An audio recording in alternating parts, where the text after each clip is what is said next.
Imagine this. You're enjoying your morning coffee when your phone buzzes. It's a random call from someone claiming to know where you live, your phone number, and even property records. Creepy? Absolutely. But what's worse is that this information might have come from Whitepages, a site packed with personal details about millions of people. Today, we're diving into Whitepages, one of the largest data brokers in the US, and I'll show you how to take back control of your privacy by opting out of their database. Whitepages collects and sells personal data for over 250 million people.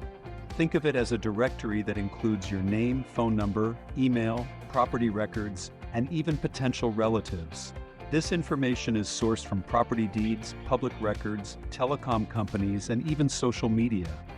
But here's the alarming part. This data isn't just used for legitimate purposes. Stalkers, scammers, and identity thieves can exploit it.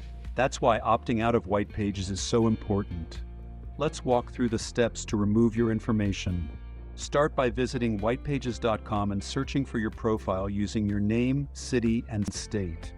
Find the listing that matches you. Pro tip, use details like relatives or age to confirm it's your profile. Once you've identified it, copy the URL.